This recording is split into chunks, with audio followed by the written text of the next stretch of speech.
Welcome everybody to the Off the Mic Wrestling Show here, YouTube, wherever you are listening. Appreciate you doing it on this Sunday night. This is a NXT Heatwave post show, and also we'll talk a little bit about what happened on Collision last night with a couple of interesting plot points. But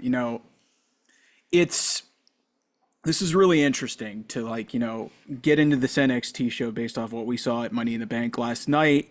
And I got to tell you guys, this was an outstanding show from NXT and Shawn Michaels.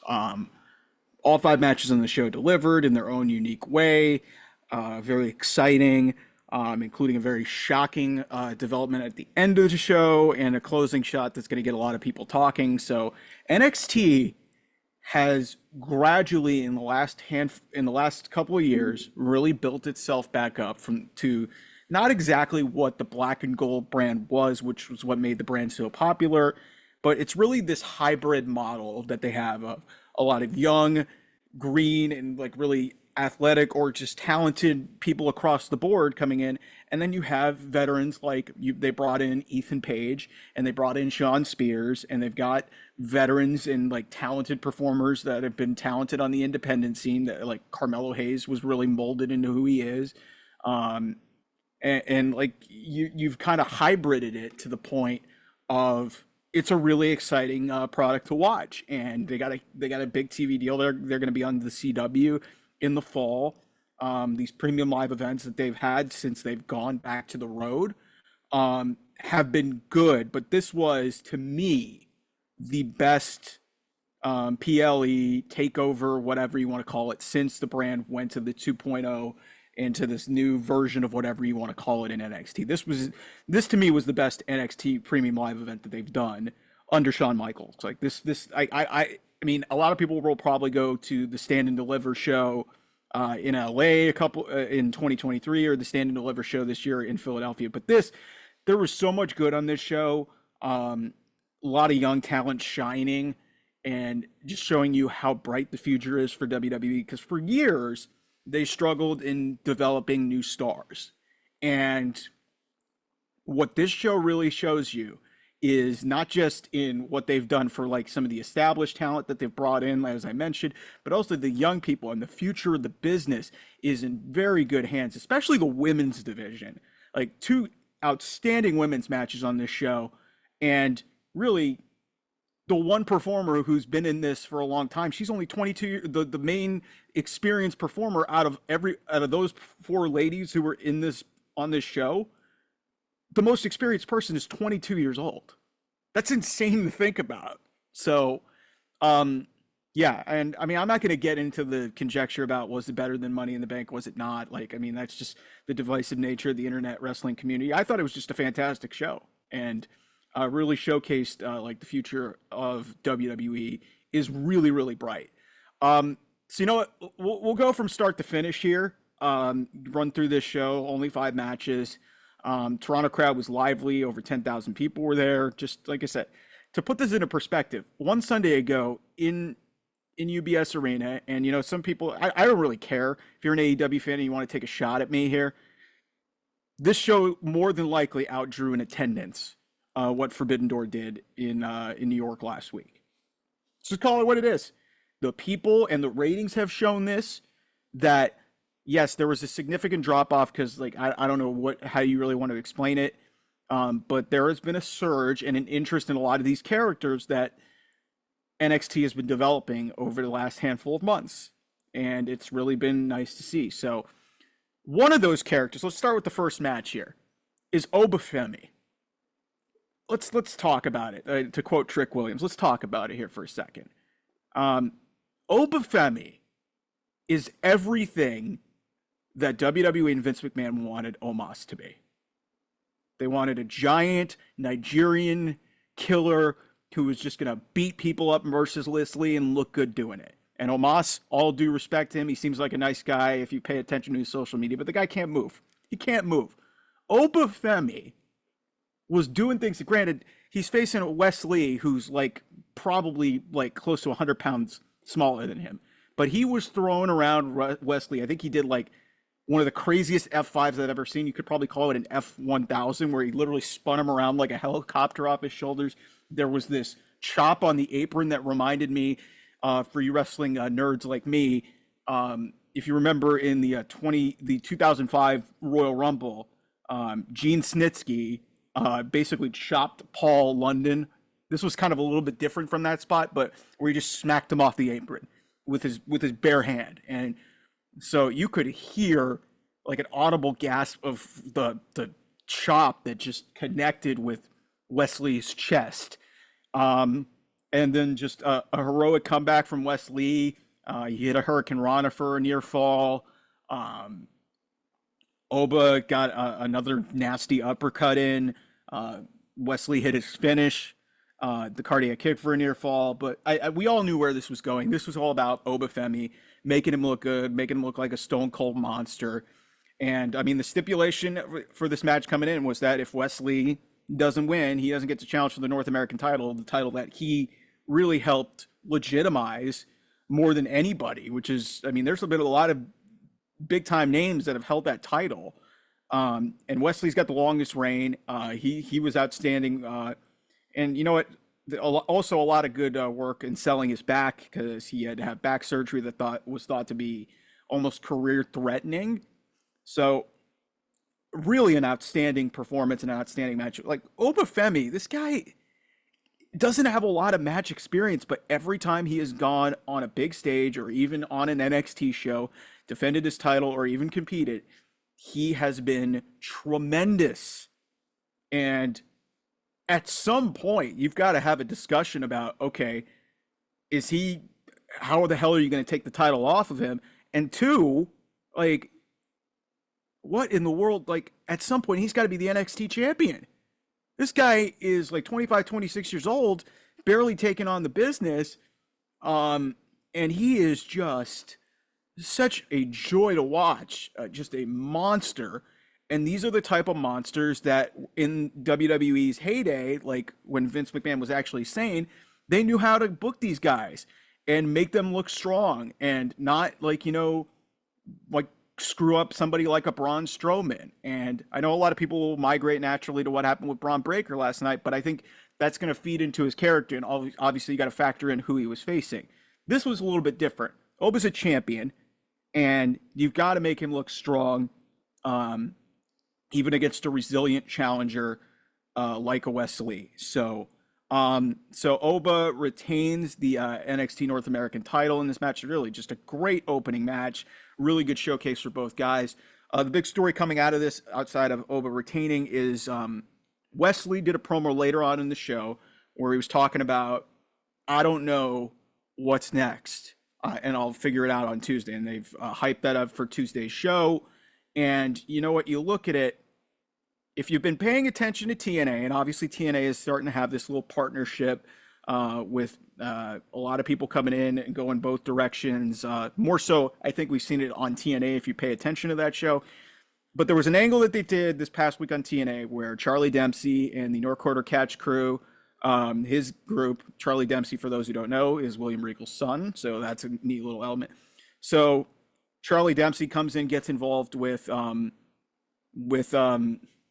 Rascals, which is made up of Trey Miguel and the former Nash Carter, Zachary Wentz. Who, by the way, Zachary Wentz, I think, is engaged to Gigi Dolan, who's also in NXT.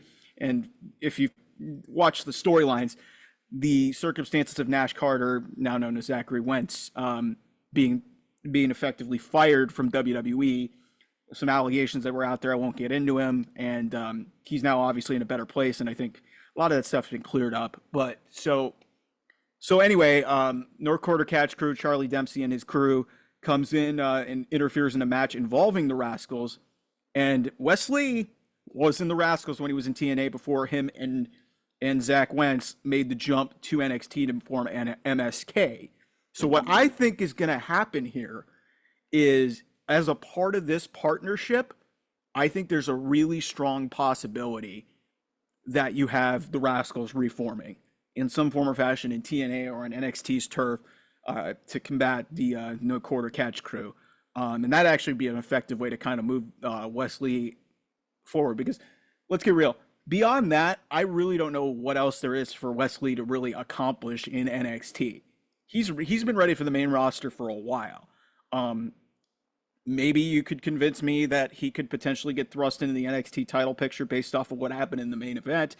There's some other people on this roster that maybe he could compete against, but they made it very clear that that North American title was everything to him. So if he reunites with his old boys in the Rascals, I actually wouldn't be, I wouldn't hate that one bit. So, all right, women's North American Championship match, defended for it was effectively created in the initial match at Battleground back in May, or actually early June, I think. So that was really the spawning of, like, this groundswell of just so many talented women in the NXT, in the Performance Center system, that they had to create a second title, because women's championship or not, like, it just felt like this was a big opportunity for them, and it's worked. Kalani Jordan won the initial championship. She defended the title in Toronto against Sol Ruka. The level of athleticism, or as Wade Barrett would say, athleticism, the level of talent and athletic ability that was displayed in this match is unlike anything I have seen in a wrestling match in a long time. Both of these women are so incredibly gifted. The counters and the early stages of this match, where they were just maneuvering around each other, it was like really like back to square one type stuff. It was really fantastic to watch, and just a lot of great spots. Sol Ruka hit maybe the first springboard 450 buckshot lariat I've ever seen in my life, and it looked good. Mind you, both these women, about 2 years of experience, not a lot of experience in a wrestling ring. They're both talented gymnasts, and this is what has made this NXT so good, is they're not going for so much as many of the independent performers that made up the Black and Gold brand. They are developing talent and superstars, and that's why you're seeing WWE passing on opportunities to sign people and establish talent like Mercedes Moné. Even though she was homegrown in that system, they didn't want to pay her the inordinate sum of money and because they wanted to invest in people like Tiffany Stratton or Lyra Valkyria, or even Kalani Jordan or Sol Ruka. There's Fallon Henley's down in the system. You've got Roxanne Perez, who already has a bunch of experience. Lola Vice, we'll talk about that match in a little bit. But there are so many talented women. They're not perfect by any stretch of the imagination, but you see loads of potential, and they're all getting better. And that's what makes me excited about the women's division, not only in NXT, but on the main roster, because you have so many just gifted performers that are under the learning tree and the tutelage, and really just around a bunch of talented people at the Performance Center, that this NXT is what I think it should have been from the jump.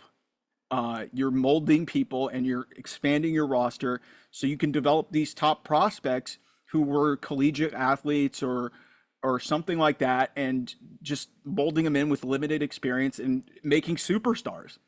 Like, this was the biggest problem with WWE for the longest time. They couldn't establish and develop people out of their system. Like, we talk about the famed 2002 OVW class, which was Cena, Shelton Benjamin, Brock Lesnar, and Batista. Or Randy Orton was there too, I think. And it's just like, there have not been a whole lot of those classes recently where you're loaded people, but now you've got like Carmelo Hayes, Trick Williams on the men's side, Braun Breaker, and then, like I mentioned, all the women already. It's just like, you look at and you see a match like this between Sol Ruka and Kalani Jordan, and you're just like, man, future of the business, specifically in women's wrestling in WWE, is super, super bright. So Kalani Jordan hits a Poison Rana, I think for the top rope, and then hits her finish, a split-legged moonsault, gets the win clean. No shenanigans here. Sol, like, her character is, she's like a surfer. She doesn't care. Like, she's very hang loose, very laid back, everything. So she's happy for her friend, and like you could tell that these two like know each other very well, and they complemented each other. Like I said, the breathtaking display of athleticism in this match was just fantastic. So that was a great match. Then we get to, I mean, depending on who you talk to, maybe the match of the night. Really an interesting story in the tag division, because NXT tag team division was really good for a long time.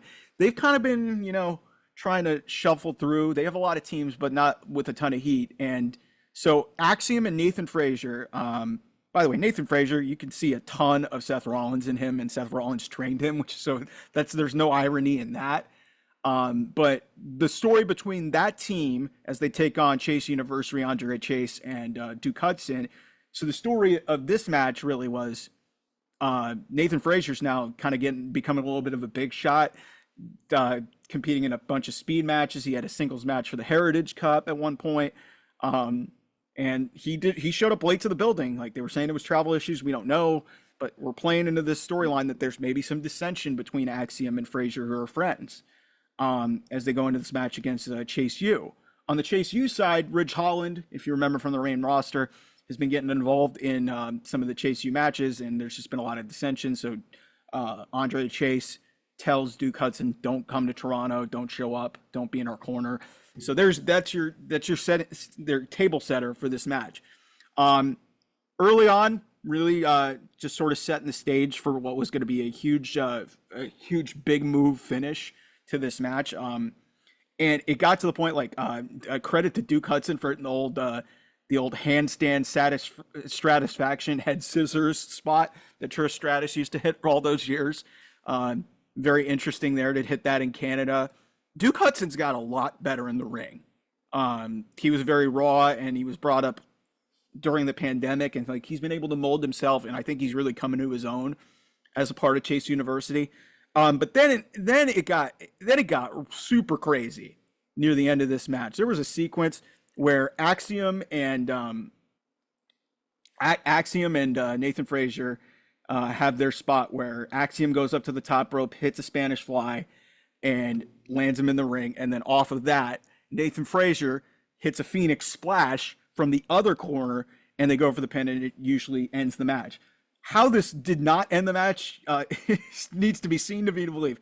So Andre Chase, the perfect timing, steps on the pin, and then jumps off of the pin and hits a Canadian destroyer to Axiom. Oh my goodness, that was unbelievable. So you get a bunch of spots in for Chase University, and it got to the point at the end where Nathan Frazier just hits a crazy dive to get Duke Hudson out of the match, and or I think it was either Duke. I can't remember if it was Duke Hudson or Andre Chase, but it leads to Axiom hitting his finish. They win. There was a couple of spots in there where Nathan Frazier hit Axiom with a kick. It could have been, oh man, was that intentional or not? But it didn't play that much into the finish. And the champions overcome the adversity and retain the titles in a really fantastic tag team match. I don't know what this means for the future of the tag team division and who's going to challenge next. They've got a couple of tag team matches coming up on NXT TV this week that could maybe play a role in what's going to happen moving forward. I got to tell you guys this is maybe a little bit out of left field, but there's precedent for this. What if the Street Profits went back down to NXT? They're former NXT tag team champions.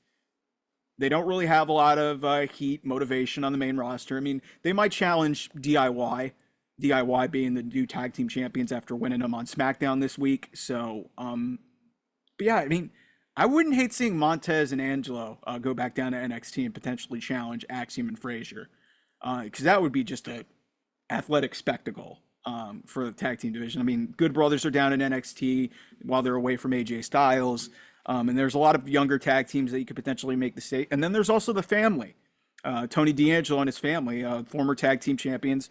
I mean, Tony D is obviously the Heritage Cup holder right now, but I mean, you've got Crucifino and Stax that could potentially get involved. So like I said, tag team division's gotten a lot better. Like I said, a lot of these aspects of NXT struggled a couple years ago because they were kind of like remolding their vision of what they wanted to do.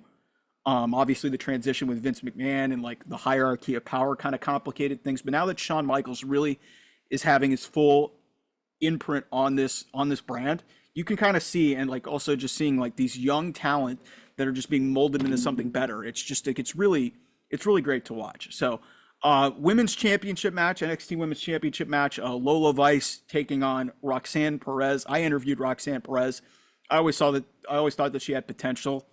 Uh, she is insanely talented. 22 years old. I think they said on the broadcast, and Booker T knows her better than anybody because went to through Booker T's wrestling school, the reality of wrestling, and 6 years in the business already at 22, and she's this good. And she's completely reworked her character. She's a heel. It's been very, very great to see her kind of tackle a new side to her with a lot of different motivations. And just like she was very happy-go-lucky when she first got there, now she doesn't care. They really sold Lola Vice's story about being a fighter and like being about her mother, and got very emotional. A lot of people didn't like how it didn't feel as authentic as maybe it could have been. Still, like, Lola has really impressed me a lot because obviously the migration for a lot of teenage boys is to go right for Lola's looks, and she's an attractive woman, but she gets it done in the ring, and like, she's proven that as she's a former MMA fighter. She's gotten in the cage. Like, obviously she had a great NXT Underground match against Shayna Baszler in that brief partnership that was outstanding.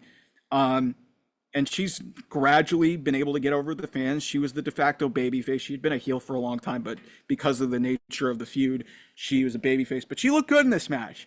And they did not end up with like some sort of cheap victory for Roxanne here.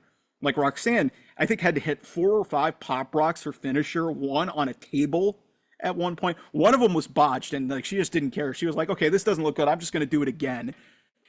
Lola injured her hand on a spinning back fist into the posts. This was really physical. This was really entertaining. And Roxanne keeps the title and holds on to it. Presumably, what we're expecting moving forward at some point, and I think a lot of people speculated that it was going to happen here, was Julia, one of the biggest names in Japanese pro wrestling. At some point, she's been signed to WWE, but she got hurt. And she's obviously helping start a new promotion over in Japan. So whenever that gets resolved, I think Julia's coming to America, and it's going to be Julia versus Roxanne for the women's championship. And at that point, I think Roxanne will drop the title and go to the main roster. But as I've said, the future of the business is so incredibly bright with this women's division, and it starts with people like Roxanne, because she's just, at 22 years of age, it's just, even, and like I said, she's already got 6 years in the game. Like, a whole career ahead of her. She stays healthy. Like, this, we could be looking at one of the great talents, one of the great women's champions, women's performers to ever grace the main roster whenever she gets there. So, it's just like, she's got 2 women's championship reigns on the NXT brand. She's a tag team champion already. There's still stuff for her to do. She's got Cora Jade that they haven't really had their differences resolved. Cora Jade's out with an injury. Like, just you go down the list. There's so many talented women in this promotion. It's insane. And like, I'm not saying by any means are all of them like, like at the top of their game of like the level of a Mercedes Moné or some of these people like a Charlotte Flair, but you see glimpses of potential early on in their career. If they can be molded and they go through this performance center system, learn all the right things, learn how to cut a promo, learn how to sell and do all these things in a wrestling match. That's the idea, and what's going to make WWE's pipeline just really, really, really solid. And it's just like I said, I'm not trying to piss off Mercedes Moné fans. I've said this for most of the year since she got back and she showed up in AEW. Like, WWE clearly did not whiff on this. They did not whiff on this. It's very simple. They didn't want to pay an inordinate sum of money for a talent who is proven to be injury prone, who's not very good on the microphone, and they didn't think she was worth it. And they've been proven right. Because Tiffany Stratton, naturally over, only in her mid-20s. Lyra Valkyria is still in her 20s. Roxanne Perez is going to be up on the main roster at some point. Sol Ruca has got the world ahead of her. Kalani Jordan. Like, all these people, all these women, you see, this is why AEW was able free reign. Hey, go roll out the red carpet for Mercedes. And in my opinion, Mercedes has gotten largely expose. I've said this on a couple live streams. Like, it's not to disrespect her, but I think like we've all kind of had this vision in our head of who Mercedes Moné Sasha Banks is, and that automatically she could come back in there and just like, make everything like, oh, everything's going to be just all champagne and everything's going to be like a party. It's like, okay, you don't want to play ball with us? WWE says, okay, go to AEW. And what's happened? They waited 2 months to give her first match. She was outshined by Willow in promos in that. Fans were not happy when she won. Because she basically got shoehorned into her first match, and her promos were not great. Like, she's had and then she has a decent match with Stephanie Vaquer at Forbidden Door, and Stephanie outshined her in the ring. And then Britt Baker in a promo on Wednesday night on Dynamite, Britt came out looking better. So I like Mercedes Moné. She is a star, but to act like it's this like egregious oversight by WWE and their management team to basically be like, yeah, we don't want you. Look at what she's doing in AEW. Is she changing the game? Ratings haven't changed. Attendance hasn't changed. Okay, she's putting on decent matches, but the people that she's with are exposing her. Willow really was way better in that promo and that segment and the build to Double or Nothing. She just didn't win the match, and then it led to something else for her. And then Stephanie, who can't even speak English, and they're not even selling it. It's like Stephanie goes out there to match. By the way, it looks like she's leaving CMLL. Whoever gets Stephanie Vaquer is going to be in really good hands. I could totally see a moment where she just goes to AEW, and it's like, listen, if you want to do that, that's fine. She might be a better fit over there, but again, my point about this is that, like, if you look at the rosters and you look at everything that's set up, especially on the women's side, AEW, okay, you got a big name, but what has that done for you? In WWE, you look at all the people in their pipeline and you understand it's like, okay, they're fine too. And I don't think it's like this egregious oversight or anything for them to basically say, yeah, you know what? We don't want to sign her. So, main event, Trick Williams defending the NXT Championship against Ethan Page, Shawn Spears, and Javon Evans. He had two Canadians and a young 20-year-old in his first premium live event, first main event that he's had at a premium live event. And most people don't even get these when they're 20 years old. This was great. Wall-to-wall action it went about 17, 18 minutes. Lot of high energy and spots like Shawn Spears swinging a chair right flush into Javon Evans' back as Javon Evans is doing a springboard back, going back first into it. That looked gnarly. There's a spot on the floor. Javon jumps the ring post a la Montez Ford and hits Trick Williams with a dive, tope dive into the barricade that breaks. That was crazy. Javon Evans also gets pushed off the top rope through the announce table, and it wasn't even like really clean. Like, it looks like his ribs connected with the edge of the table. That was scary. And like, I mean, really, this, like, let's get to the finish here, and I'll talk about like my thoughts about like where this is all going. So we get to the finish. Trick hits his trick shot knee finisher, knocks out Spears to the floor. It was a double connection. Like, he hits Javon Evans with it, and Javon connects with Shawn Spears. And then Trick, in a short motion, hits Ethan Page with the trick shot. Ethan Page falls back first, head into the cover, a la Shawn Michaels. Trick is pulled out of the ring by Shawn Spears, and Ethan Page gets the 1, 2, 3, and shockingly, Ethan Page is the NXT champion. And hell yeah, is all I've got to say. It's about freaking time that somebody treated this guy with some level of respect on a singles level, because he has been thought of as a background character or in a tag team or in AEW. He was really lost in the shuffle. He was quoted, I think, this week talking about how it was so chaotic in AEW, and like the WWE system feels a lot more streamlined and a lot more natural. And a lot of people took that the wrong way. It's like, Tell me when I'll quote CM Punk. Tell me when I'm telling lies. Like that's just what it is. I understand how this looks is Trick Williams dropping the championship here, but it was in kind of some ways a fluky finish. Like I wouldn't say it's a swerve for the sake of a swerve. I think Ethan holding the title here is a good move because I was thinking about this. If you look back since NXT went to 2.0 and this newer version in 2021, there has been a whopping one heel champion. One heel champion, and that is Dolph Ziggler. How about that for trivia? Because think about this. Dragunov, he was a babyface. Carmelo was a babyface when he was the champion. Braun Breaker was a babyface when he was the champion. Tommaso Ciampa was the first one who won it. He was a babyface at that point. Dolph Ziggler beats Braun Breaker, and I think it was like a triple threat match that he got it, and he was able to retain it at that Stand and Deliver in Dallas. And I think it could be served some good for Trick to chase, and also you have the opportunity for Javon Evans to potentially be in the mix. Sean Spears, like minor quibble. I don't know if I would have had Javon take the pin.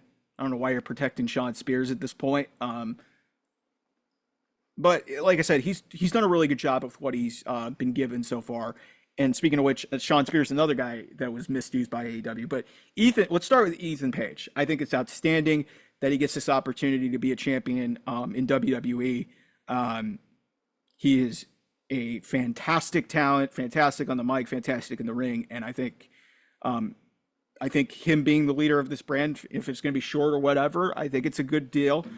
For Trick, I think you create a little bit of an edge with him. He's pissed off at the way that match ended. I think that's actually a good idea. Spears, I don't know where he goes from here. But I got to say this. The MVP of this match, despite taking the pinfall, was Javon Evans. And I don't think it's close. This guy looked like he belonged. Like he had a springboard cutter. He had a springboard spin around splash that he does. Like he had the dive to the outside that took Trick out through the barricade. He took a nasty table bump that broke a table where his ribs went in there. This kid has been on the NXT roster 2-3 months. He's in the main event of a premium live event at 20 years old.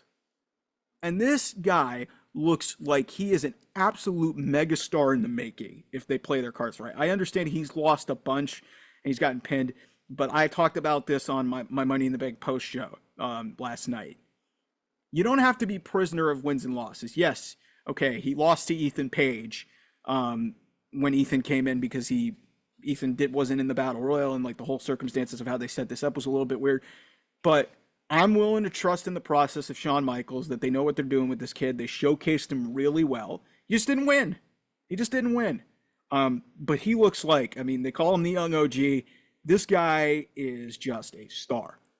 And he even has this natural ability on the microphone, even if it sounds kind of a little bit, not great to some people, but it's like, you can tell he's excited to be there. He's got a natural charisma about him. And I think the sky's the limit for him. But we'll see where things go with him. He's got a lot of time potentially in the NXT system, but you just see where he is at 20. Much like Roxanne Perez, like guy's a star. So, all in all, really good show from Toronto. Like I said, I think the best NXT premium live event, since they don't call them takeovers anymore. Since the brand changed 3 years ago. Like this was the best show from top to bottom. All 5 matches delivered. All 5 matches were great. And I think it's a good launching point for NXT in the latter half of this year to can do. And like I said, I'm excited to see what Ethan Page can do as the champion now. Like I said, hybrid model of like having an established guy who's been around the business for a long time holding that championship and maybe having Trick chase it a little bit. I think that's not a terrible idea. See what it creates in Trick's character. Like, losing is not everything. Like, I'm not saying losing doesn't matter, but like in the world of wrestling, it's like it's all how you develop these characters. And I think that's going to be the great jumping point for a lot of matches off of this show. All right, let's jump to AEW for a second here. So Collision happened last night in the midst of Money in the Bank. I still don't understand why AEW decides to run a show on Saturday, and it felt very disconnected from what's gone on with AEW on Dynamite. But what they did is a lot of the stories that were told and really established or kind of continued on Dynamite continued into Collision this weekend. Started with MJF. MJF comes out, cuts a promo, basically says he was just bruising Daniel Garcia the whole time, which is no surprise. I mean, he likened him to a Make-A-Wish kid, which I thought was an interesting choice of words. Also, when he was talking about Will Ospreay saying, "Hey, you only care about ratings from Meltzer, I care about ratings from Nielsen," I thought that was interesting considering AEW only got a marginal increase. They're still under 700,000 viewers on Dynamite. The number I'm expecting for Collision, I'm not expecting to be great, especially with Money in the Bank going on at the same time. So it was a fine promo. MJF sets up really a bunch of feuds for him. Talks about why he turned on the fans. Like he talked about having ADD, being really bullied as a kid, and the fans took him for granted. So I thought that was a good callback. They faked the Will Ospreay appearance. It didn't happen. So we all know where this is going. It's going to be MJF and Ospreay at All In. And you know what? I'm fine with that. I actually think that's a good idea. And you'll probably get Garcia coming back at some point on the road to All In or post All In, and he'll have his feud with MJF at some point. So that'll be interesting. Another thing that happened on this show that was I mean, in terms of like key storyline plot points, in the middle portions of this show kind of dragged. And then there was this weird moment where Jack Perry has a TNT Open challenge and out comes Marco Stunt. You may be asking yourself, who the hell is Marco Stunt? If you remember the original Jurassic Express, this is 2019-2020. Marco Stunt is a 125-pound small guy who does athletic stuff. That was going on during Money in the Bank. And I saw people in AEW circles hyping that up. I was like, listen, Jack Perry versus Marco Stunt. Are you kidding me? Are you kidding me? That's what you're doing? That's good? Like, I understand Jack Perry has gotten some heat behind him, but it's because of a guy in another promotion. CM Punk doesn't give a flying F about Jack Perry. And that's really the metamorphosis of this scapegoat character. Nobody cares. I've said this, nobody cares about the Elite. The best part of that is a joking around guy in Okada who English is his second language. Like, come on. So, okay, you're having an open challenge and you're going to have this loose callback to Jurassic Express for a guy who hasn't been in that company in 5 years? What are we doing? So that did not land at all for me. That was a terrible idea. Just a horrible, questionable move there. I get it. You're trying to pop a few fans, but that just tells me Tony Khan's going for his marks again. And this is the problem. It's like you can't cater all the way to the internet. You got to at least try and build something. It's like, okay, I think that was Jack Perry's first TNT. If my recollection, if that was in fact an open challenge, like I said, I loosely watched this show because, like I said, Collision's just not at the top of my to-do list. But if that was a TNT championship match, that's a joke. That's Jack Perry's first defense. And it's against Marco Stunt. Come on. What are we doing? Main event, Hangman Adam Page against Jay White to advance. This was a semifinal match to determine who faces Bryan Danielson in Calgary. Dynamite in the Owen Hart men's tournament final. Spoiler alert, if you didn't watch Rampage, Mariah May won. She's taking out Willow Nightingale on the women's side. I'll say that all things considered, the finish, we'll talk about the finish in a second. But this was a good match. A big thing that was brought up in the build to this is Jay White, I think, was 3-0, maybe 4-0. He was undefeated against Hangman in singles competition. So we obviously knew where this was going. Jay White wasn't going to win. But during a picture-in-picture break, I don't know what happened. Hangman does a clothesline over the barricade to the concrete floor in the fans. He gets up and blood starts dripping from the top of his head all the way down. It was a nasty gash. I don't know what the hell happened, if he hit like a piece of metal on the support or something there, but something happened and it wasn't good. So he was bleeding pretty profusely for the rest of the match as they came back out of the picture-in-picture break. Jay White with a sick combination where he was a couple jabs and then a nasty chop, and so that was nice. And we get a ref bump towards the end of this match. So Hangman sees that the ref's down. He takes his belt off, starts whipping Jay White. Out comes Jeff Jarrett, who he beat on Wednesday, and Jeff Jarrett pulls the belt from him and gets confronted by a second referee. As this is happening, and the second referee is escorting Jeff out of the ring, and the other ref has yet to revive himself, Christian Cage shows up in the ring and spears Jay White, leads to a buckshot lariat from Hangman, and Hangman wins and advances to the finals to take on Bryan Danielson. I'll say this, and there was a segment that followed up why Jeff Jarrett was out there. This is a little too much overbooking for a significant match in my taste. I understand that you're trying to establish, okay, the patriarchy, Christian's group is going to go against the Bang Bang Gang. Okay,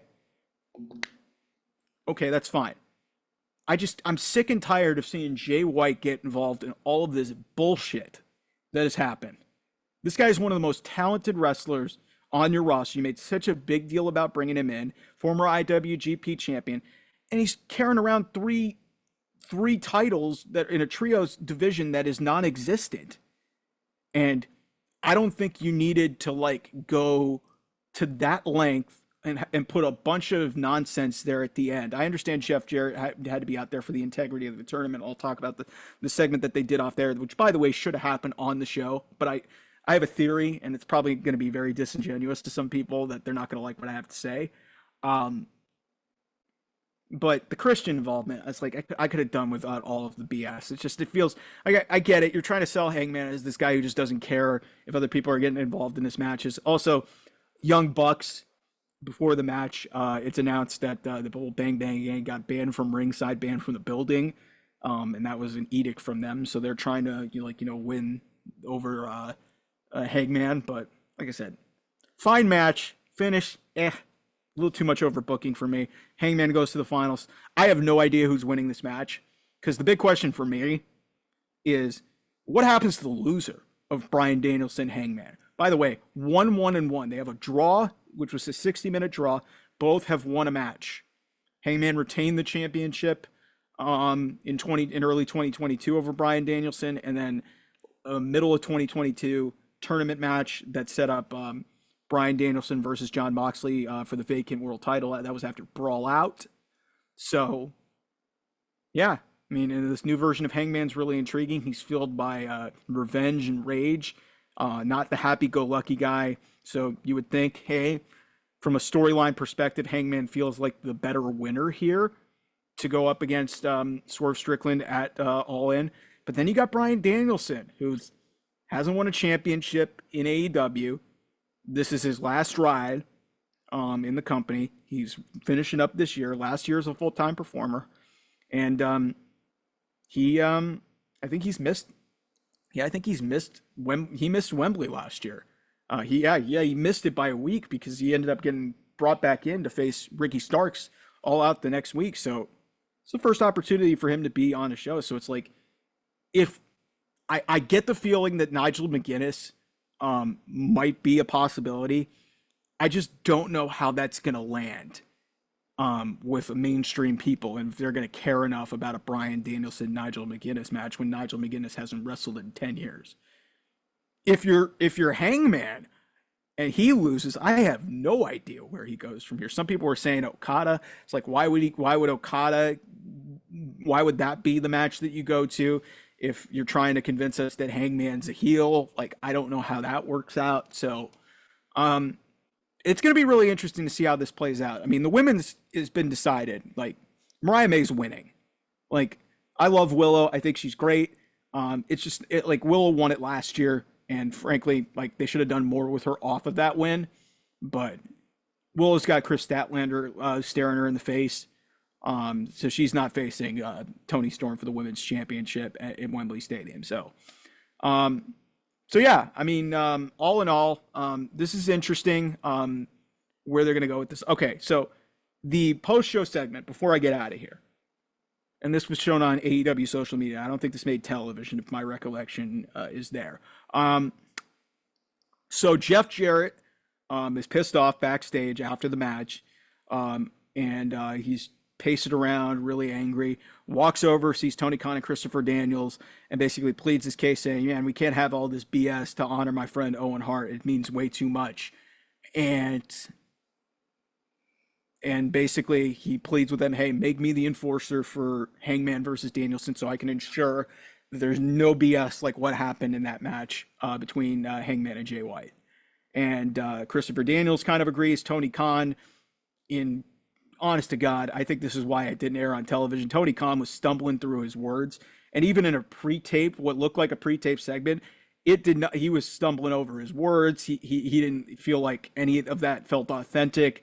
And it's just like, also, didn't we have this whole thing where Tony got written off of television and Christopher Daniels was effectively made the proxy, like the de facto voice of Tony Khan? And now we've seen Tony Khan twice since that happened when Christopher Daniels got named in that role, and Tony Khan's just making decisions again. Okay. But what's the point of Christopher Daniels being there? This is like a token job? And like I give credit to Jeff Jarrett for kind of, getting himself, like the whole Owen thing is kind of turned a babyface. I thought that this was a much more effective usage of Jeff Jarrett in terms of as opposed to putting him in the tournament. I think for what it was, Jeff Jarrett getting beaten by Hangman the way he was, and then, because Hangman beat him, he comes out and was like, Hangman, what are you doing? So I'm okay with the way they did it. I think in execution, it probably could have been better if you would have just been like, okay, Jeff Jarrett, you are the MC of everything Owen Hart. Have him come out with Martha, have him present the trophy, have him be the enforcer for all the matches, like anything. Not just for one. But I understand, and I think it was an effective use of him here to at least continue this story across television. It didn't air on television. It probably should have. But like I said, my theory is Tony Khan was so bad in that segment that it's just like, okay, whatever. But at least they did it, and at least they kind of factored this into what's going to happen on Wednesday. So we'll see what happens on Raw.